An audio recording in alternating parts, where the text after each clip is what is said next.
찬송가 331장입니다. 찬송가 331장입니다.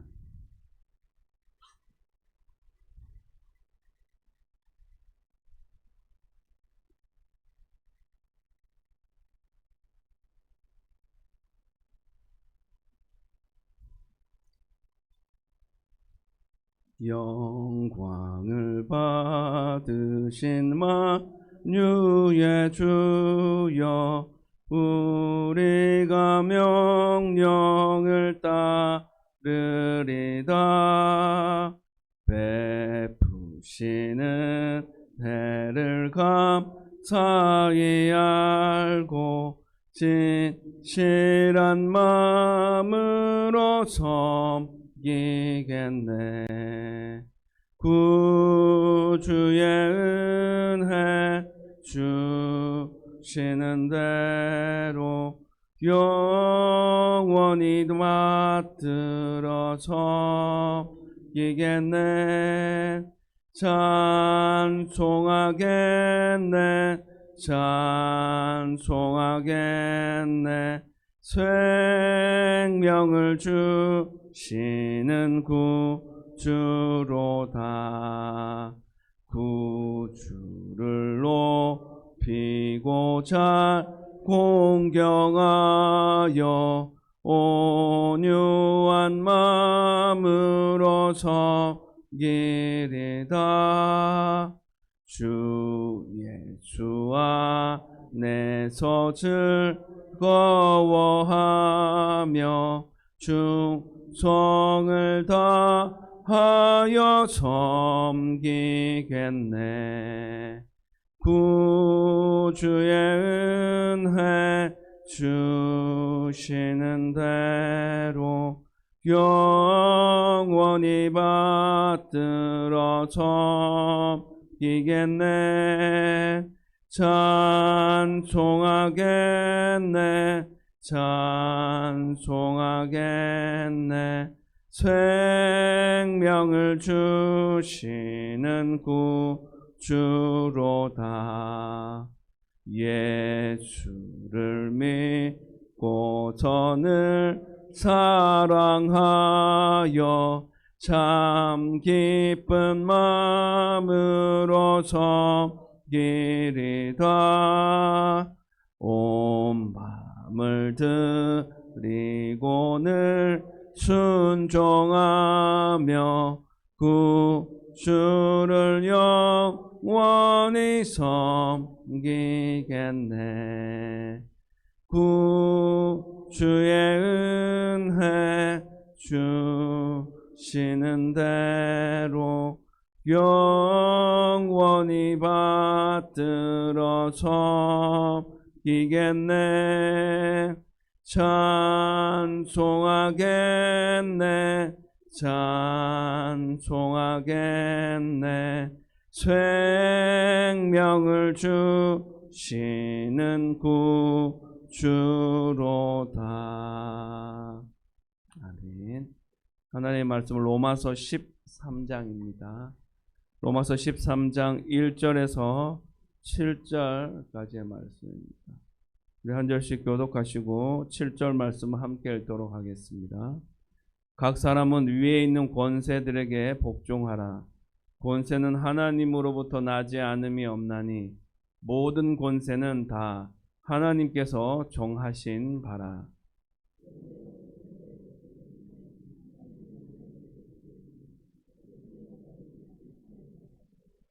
다스리는 자들은 선한 일에 대하여 두려움이 되지 않고 악한 일에 대하여 되나니 내가 권세를 두려워하지 아니하려느냐. 선을 행하라. 그리하면 그에게 칭찬을 받으리라.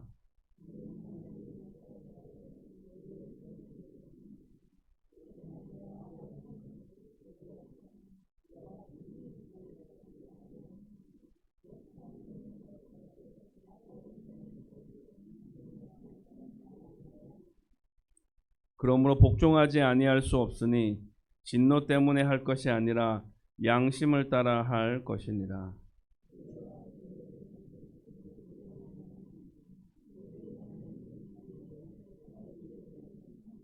함께 읽겠습니다. 모든 자에게 줄 것을 주되 조세를 받을 자에게 조세를 바치고 관세를 받을 자에게 관세를 바치고 두려워할 자를 두려워하며 존경할 자를 존경하라. 아멘.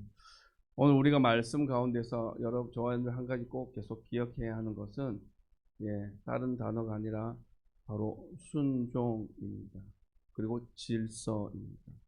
이 질서 그리고 질서 안에서 순종하는 것, 따르는 것, 지켜 행하는 것이 우리가 그냥 선택의 문제가 아니라 반드시 우리가 감당해야 하고 기억하며 지켜 나가야 하고 지켜내야 하는 부분이다라는 것을 사도 바울은 힘을 주어 말씀하고 있는데, 오늘 이 말씀을 통하여서 우리에게 주시는 질서의 의미를, 참된 순종의 의미를 발견하는 귀한 이 시간이 되었으면 좋겠습니다. 우리가 신앙생활을 하면서 하나님께 순종하는 삶을 살기 위해 굉장히 애를 많이 씁니다. 그런데 사람에게 순종하는 거 쉽지 않다, 어렵다라고 얘기합니다. 특별히 정치적으로 영향력이 있는 사람들, 우리가 말하는 소위 말하는 윗사람, 직장 상사, 더 나아가 교회 지도자에게까지 그렇게 순종하는 것은 알겠는데 참 지키기는 어렵다고 얘기합니다. 하지만 오늘의 말씀은 사도 바울이 분명히 우리에게 말씀하고 있습니다. 위에 있는 권세들에게 복종하라 라고 말씀합니다. 왜 이런 말씀을 우리에게 던지셨을까요? 왜냐하면 하나님이 모든 권세의 출발점이자 시작점이 되기 때문에 그렇다라는 것입니다. 그래서 오늘 우리는 이 본문의 말씀을 통해서 하나님이 세우신 권위에 대해서 배우고 우리 삶 속에서 순복의 신앙을 그렇게 회복할 수 있는 그런 출발점이 될 수 있는 귀한 이 시간으로 새벽의 시간이 새벽 이 시간 또 주의 말씀을 듣고 기도하며 주님 앞에 나아가기를 원합니다. 1절의 말씀 함께 읽도록 하겠습니다. 사람은 위에 있는 권세들에게 복종하라. 권세는 하나님으로부터 나지 않음이 없나니 모든 권세는 다 하나님께서 정하신 바라. 사도 바울은 로마 제국의 그런 박해 아래 있습니다. 그래서 성도들에게 그런 박해 아래 있지만 그런 이 로마를 다스리는 또 우리가 그 박해 아래 있고 우리가 노예로 있는 상황에서 그들이 말하는 대로 좀 불합리하는 것처럼 보여진다 할지라도 그 권세 자체에 대해서 거부하거나 거스르지는 말라라고 말씀하고 있습니다. 이 말의 의미는 단순한 정치적인 입지나 그 메시지를 던져서 바울 자신이 그런 자신의 위치를 확고히 다져나가기 위한 것이 아니라 신앙적인 차원에서 우리는 순종이라는 단어를 분명히 기억하고 명심해야 합니다 라는 차원에서 얘기하고 있다는 것입니다. 왜냐하면 모든 권세는 하나님으로부터 나지 않음이 없다라고 했습니다. 불합리하고 그럴 거 아니다라고 생각하는 것도 결국은 우리가 따라야 하는 것입니다. 이 말씀을 준비하면서 저와 여러분이 한 번씩 들어봤을 만한 소크라테스가 생각이 났습니다.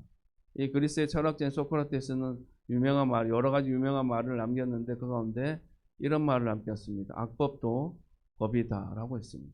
그것이 아닌 것 같고 잘못된 것 같지만 그래도 그것의 그 영향권 아래 있는 사람은 그 법을 순종하고 지키고 벗어나지 말아야 한다는 의미로 얘기한 것임을 우리는 잘 알고 있습니다. 여러분, 한 선교사가 공산국 국가에서 몰래 예배를 인도하다가 붙잡혔습니다. 그런데 그는 감옥에서도 간수에게 순종했습니다. 예의 바르게 대했습니다. 자신이 선교사라는 것을 드러내지 않고 오히려 그 간수에게 자신이 할 도리는 다 하면서 예수님을 그렇게 자연스럽게 전하는 그런 시간들을 가졌습니다. 그런데 어떻게 되었을까요? 더 핍박을 받았을까요? 아니면 다른 상황이 발생했을까요? 이 선교사는 단지 법이 아니라 하나님의 권세에 순종하는 마음으로 그렇게 그 간수에게 하나님의 말씀을 전했고 그 간수가 나중에는 예수님을 믿게 되는 그런 놀라운 은혜가 있게 되었다라는 이야기가 있습니다. 우리가 살아가는 직장 가운데도 회사에도 상사가 있습니다. 정부에도 또 그렇게 세워진 법이 있습니다. 교회 안에도 지켜야 할 질서가 있습니다. 그런데 이것이 다 맞을지는 모르겠지만 내가 지키려고 하면 좀 불만이 생길 수가 있습니다. 인간이기 때문에 이건 아닌 것 같은데 이렇게 하지 않아도 되겠는데 라고 생각할 수도 있습니다. 그러나 이런 권세에 순종하는 것이 곧 하나님께 순종하는 것과 다르지 않다라고 사도 바울은 그렇게 말씀하고 있습니다. 불의한 명령에는 거부할 수 있습니다. 하지만 기본적인 우리의 태도와 자세는 복종해야 한다라는 것입니다. 2절의 말씀 함께 읽도록 하겠습니다. 그러므로 권세를 거스르는 자는 하나님의 명을 거스름이니 거스르는 자들은 심판을 자취하리라. 권세를 거스르는 것은 단지 사람들과의 갈등을 일으키기 위한 것이 아닙니다. 이것은 어떻게 보면 하나님과의 관계를 무너뜨리는 것과 같다라고 사도 바울은 또 말씀하고 있습니다. 하나님이 허락하신 질서를 인정하지 않으면 결국은 우리에게는 심판밖에 남지 않습니다. 우리가 일상에서 법을 어기거나 규율을 무시하고 내 멋대로 행동한다면 그것은 다르게 얘기하면 하나님이 정하신 질서를 부정하는 것이며 그렇게 훼손하는 것이다. 무시하는 것이다 라고 말할 수가 있습니다. 그래서 저와 여러분들은 늘 이 하나님이 우리에게 허락하신 말씀의 법 안에서 또 세상에 정해진 법 안에서 또 모든 질서 가운데서 자유하되 그것을 잘 지켜나가는 질서 안에 있는 그것을 지켜나가는 그런 저와 여러분 되시길 주님의 이름으로 축복합니다. 3절 4절의 말씀 함께 읽도록 하겠습니다. 다스리는 자들은 선한 일에 대하여 두려움이 되지 않고 악한 일에 대하여 되나니 내가 권세를 두려워하지 아니하려느냐. 선을 행하라. 그리하면 그에게 칭찬을 받으리라. 그는 하나님의 사역자가 되어 내게 선을 베푸는 자니라. 그러나 내가 악을 행하거든 두려워하라. 그가 공연히 칼을 가지지 아니하였으니 곧 하나님의 사역자가 되어 악을 행하는 자에게 진노하심을 따라 보응하는 자니라. 하나님은요, 권세자들을 통해서 또 세워진 사람들을 통해서 지도자를 통해서 질서와 공의를 세우기를 원하십니다. 그들이 칼을 가지는 것, 그들이 권세를 가지는 것, 그것은 우연이 아닙니다. 왜 이렇게 하는 것입니까? 악은 억제하고 선을 권정하기 위한 분명한 목적이 있습니다. 미국의 한 도시에 있는 범죄율이 갑자기 높아졌다고 합니다. 그래서 경찰들을 많이 배치하여서 그렇게 시민들을 안전하게 보호하려고 경계태세를 갖추었다고 합니다. 그런데 한 목사님이 그 도시에 들어가면서 기도부터 먼저 시작했다고 합니다. 경찰들과 협력하면서 교회가 이 지역을 위해, 이 범죄율이 높은 지역을 위해 뭐 어떻게 기여할 수 있는 방법이 없을까 고민하고, 그리고 정화에 참여하고, 그리고 그렇게 힘쓰고 애쓴 결과, 기도하면서 힘쓴 결과 1년 안에 그 도시의 범죄율이 절반으로 줄어들었다고 합니다. 왜 이런 갑작스러운 범죄율이 줄어드는 일이 생겼을까요? 그것은 다른 것이 아니라 말씀에 나오는 것처럼 하나님은 질서를 통해서 일하시기 때문에 그렇다라는 것입니다. 아닌 것 같지만 그것이 바로 잡혀지게 될 때, 그것에 순종하고 따르게 되어질 때 비로소 질서는 잡혀지게 되고 우리가 생각하는 두려움과 걱정의 군심의 굴레들은 점점 더 줄어들게 되고 축소되게 되는 것입니다. 사랑하는 여러분, 성도는 권세자들을 적대시하고 터부시하는 사람들이 되어서는 안 되고 오히려 그 사람들을 위해서 기도해야 합니다. 또 협력하는 자의 모습에 서야 합니다. 그래서 우리는 이런 사람이 됐으면 좋겠습니다. 주님, 저는 질서를 세우는 그 한 사람으로 서 있기를 원합니다라고 고백한다라면 주님은 그 모습을 보고 잘하고 있구나, 그 자리와 그 역할을 잘 감당하고 있구나, 우리에게 말씀하시며 칭찬하시며 우리를 그렇게 흐뭇한 모습으로 바라보고 계실 것입니다. 5절의 말씀 함께 읽도록 하겠습니다. 그러므로 복종하지 아니할 수 없으니 진노 때문에 할 것이 아니라 양심을 따라 할 것이니라.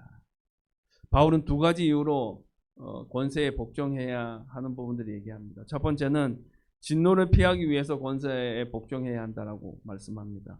이것은 우리가 보여지는 우리 눈으로 확인되어지고 보여주는 직접 느낄 수 있는 외부적인 외적인 이유입니다. 법을 어기면 벌을 받기 때문에 두려워서 복종하는 것입니다. 두 번째 이유가 이제 그 진짜 이유가 될 수 있는데요. 그것은 양심을 따라 하기 위해서 권세에 복종해야 합니다. 하나님 우리에게 양심을 주셨습니다. 거리낌이 있다라면 그것은 잘못된 것입니다. 거리낌이 없다라면 그것은 잘하고 있는 것입니다. 이것이 진짜 이유라는 것을 사도 바울은 말씀하고 있습니다. 그래서 성도인 우리는 외적인 형벌보다 처벌받을까 봐 눈치를 보면서 지키는 것보다 우리 내면의 양심을 따라서 살아가야 합니다. 이 양심은 이렇게 정의해 볼 수 있겠습니다. 양심이란 하나님이 우리 안에 주신 도덕적 나침반이다라고 말할 수 있겠습니다. 그 나침반이 잘 작동할 수 있도록 바른 방향을 향할 수 있도록 힘쓰는 것이 필요로 하다라는 것입니다. 사랑하는 여러분, 우리의 순종은 억지로가 아니었으면 좋겠습니다. 신앙 양심에 따른 것이 되기를 하나님도 원하고 계신다는 것을 잊지 않으셨으면 좋겠습니다. 어느 교회 한 청년이 이제 일을 마치고 퇴근길에 횡단보도 앞에서 신호를 기다리고 있었습니다. 그런데 마침 아무 차도 지나다니는 차도 없었고 건너는 사람도 없었습니다. 그래서 그 청년의 친구가 동료가 이렇게 말합니다. 야, 지금 아무도 안 봐. 그냥 빨리 지나가면 돼.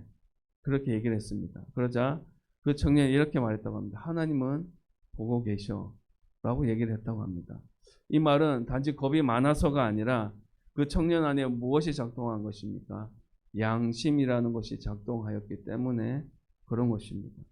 하나님 앞에서 정직하게 살고자 하는 그런 순종의 마음이 있었기 때문에 그렇게 그의 동료에게 하나님은 보고 계신다라고 그렇게 분명하게 힘주어 말할 수가 있었습니다. 사랑하는 여러분, 신호를 지키는 것, 우리가 세금을 내는 것, 또 줄을 서는 것, 약속을 지키는 것, 그 모든 것 하나하나가 양심을 따라 하나님께 드리는 삶의 예배라는 것을 잊지 않았으면 좋겠습니다. 6절의 말씀 함께 읽도록 하겠습니다. 너희가 조세를 바치는 것도 이로 말미암음이라. 그들이 하나님의 일꾼이 되어 바로 이 일에 항상 힘쓰느니라. 바울은 이제 매우 현실적인 예를 듭니다. 지금 자신이 겪고 있고 많은 사람들이 공감하는 내용을 언급하고 있습니다. 그것은 바로 무엇이냐면 세금인 것입니다. 당시 로마 시민들도 유대인들도 이 세금의 제도에 대해서 굉장히 큰 불만을 가지고 있었습니다. 세금이 왜 불만의 요소가 될 수 있냐면 개인의 자유와 생활을 억압하는 그런 상징적인 장치처럼 느껴졌기 때문입니다. 하지만 바울은 이렇게 말합니다. 그들도 하나님의 일꾼입니다 라고 얘기합니다. 이 말의 의미는 무엇입니까? 정부의 공무원, 질서를 유지하는 경찰, 세무 공무원들까지도 하나님이 질서를 위해 세우신 귀한 일꾼이다 라는 의미입니다. 그리고 그들은 자신들이 맡은 일에 항상 힘을 쓴다라고, 힘쓴다고, 애쓴다라고 얘기합니다. 그렇습니다. 하나님은 세상의 질서를 유지하기 위해 사람들을 사용하십니다. 그리고 우리가 그들을 통해 혜택을 누리게도 하십니다. 그렇기 때문에 우리는 정당하게 우리가 번 것만큼 그렇게 합당하게 대가를 지불하는 것은 그것은 이상한 것이 아니다라고 사도 바울은 말씀하고 있습니다. 한 기독교인이 세무사에게, 믿음의 세무사에게 이렇게 말했습니다. 이번엔 좀 세금 좀 줄여주시면 좋겠습니다. 좀 그렇게 안 될까요? 그렇게 부탁을 했다고 합니다. 그러자 이 믿음을 가진 세무사는 이렇게 웃으면서 대답했다고 합니다. 제가 하나님 앞에서 정직하게 살려고 이 직업을 선택했습니다. 세금을 피하는 게 아니라 제대로 내는 걸 도와드리는 게 그게 바로 제 일이지요 라고 답변했다고 합니다. 그는 직업을 하나님의 사역으로 여겼습니다. 하나님이 맡겨주신 중요한 책무라고 생각했기 때문에 그것에 거스르지 않는 양심에 따라 살아가기를 힘썼다라는 것입니다. 믿음의 성도들도 마찬가지입니다. 세금도 정직하게, 기부도 기쁨으로, 봉사도 양심으로 하는 모습이 필요합니다. 남들이 다 그렇게 하는데 뭐 내가 좀 그렇게 한다고 뭐 문제가 되겠습니까?가 아니라 우리는 적어도 하나님의 사람답게 세상 사람들과 구별된 세상 속에 그리스도인으로 살아가야 할 것입니다. 직장도 세무서도 관공서도 하나님이 세우신 질서의 하나의 도구인 것을 우리가 분명히 기억하셨으면 좋겠습니다. 마지막으로 7절 말씀 함께 읽도록 하겠습니다. 모든 자에게 줄 것을 주되 조세를 받을 자에게 조세를 바치고 관세를 받을 자에게 관세를 바치고 두려워할 자를 두려워하며 존경할 자를 존경하라. 이 7절의 말씀은요, 한 네 가지로 이렇게 정리해 볼 수가 있겠습니다. 첫 번째는 조세입니다. 이 조세는 세금, 소득세와 같은 것을 납부하는 것을 말합니다. 두 번째는 관세에 대한 부분입니다. 통행료, 수입, 수출세 등 경제 활동에 대한 세금을 말씀합니다. 두려움은 법 집행기관이나 권위자에 대한 존중의 의미를 담고 있습니다. 마지막 네 번째는 존경입니다. 하나님이 세운 권세자에 대한 경외하는 마음, 순종하는 마음. 이 7절의 말씀은요, 단순히 내라, 지켜라 그런 차원이 아니라 사람들의 직무와 역할을 좀 인정하고 존중하라라는 차원에서 사도 바울이 언급하고 있는 것입니다. 그들이 완벽하든 아니든 그들은 하나님이 세우신 사람들이기 때문에 그들을 존중하고 인정하고 그렇게 따르라는 것입니다. 구약 성경에 보면 사울 왕은 하나님께 순종하는 것 같지만 결정적인 순간에 불순종했습니다. 그리고 다윗을 죽이려고까지 했습니다. 그럼에도 불구하고 다윗은 자신을 죽이려는 사울을 하나님의 기름 부은 반자로 여겨 끝까지 그를 해치고 죽일 기회도 있었지만 그렇게 손대지 않았습니다. 왜요?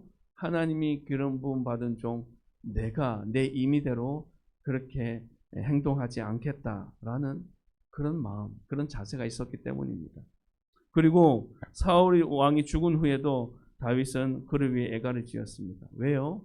왜 이렇게 슬퍼하고 자신을 괴롭히고 죽이려고까지 한 사람을 왜 이렇게 슬퍼하며 애가까지 지었을까요? 왜냐하면 그 모든 권세가 하나님으로부터 났음을 인정하는 마음이 분명히 그 마음 속에 심어져 있었기 때문에 그런 행동과 그런 마음을 표현할 수 있었다라는 것입니다. 말씀을 정리하겠습니다.